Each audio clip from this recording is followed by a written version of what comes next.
এখন থেকে আপনার প্রিয় সিরিয়ালগুলো ফ্রিতে দেখুন এক্সক্লুসিভলি শুধুমাত্র সান নেক্সটে। এখনই অ্যাপ ডাউনলোড করুন।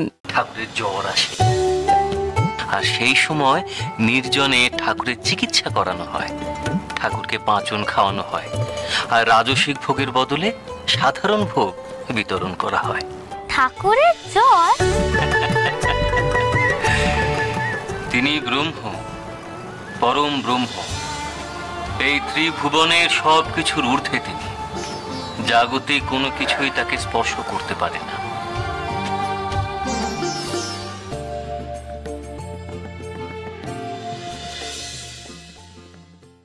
কিন্তু তিনি যখন মরতে আসেন তখন তো মানুষের মতো লীলা করেন। তখন তার জ্বর হয়, অসুখ করে, তাই চিকিৎসাও করতে হয়। সবই আসলে তার লীলা। আচ্ছা, যখন সবাই জানে যে প্রতি বছর ঠাকুরকে স্নান করালে ঠাকুরের ঠান্ডা লাগে, জ্বর হয়, তাহলে আগে থেকে কেন ব্যবস্থা নেওয়া হয় না? আগে থেকে কেন ওষুধ খাওয়ানো হয় না? সত্যি তো, অসুখ হওয়া অবধি অপেক্ষা করতে হবে কেন? যাতে অসুখ না করে তার জন্য প্রতিষেধকের ব্যবহার করলেই তো হয়। মঙ্গলা, হঠাৎ করে আবার কি ভাবছো? না, তেমন কিছু না। এই দেখো, এই প্রসাদগুলো এখানে পড়ে রয়েছে কেন? কার বাড়িতে দেখিনি তোরা? এই যা, ওটা খগেন জেঠুর, পরে দেবো ভেবেছিলাম, একেবারে ভুলে গেছি। চল আমরা গিয়ে এক্ষুনি দিয়ে আসি। দিয়ে দিয়ে যা। তুই ধর। চল।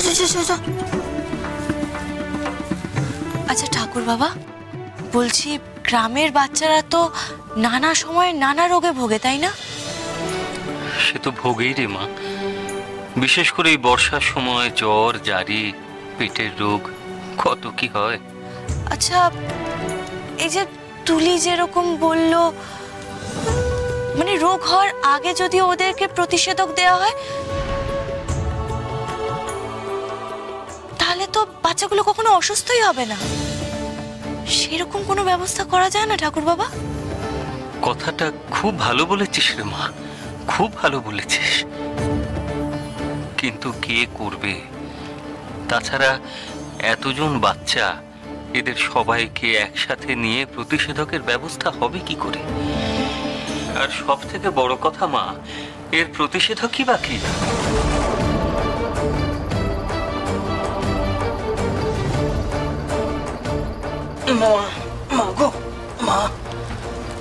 মা,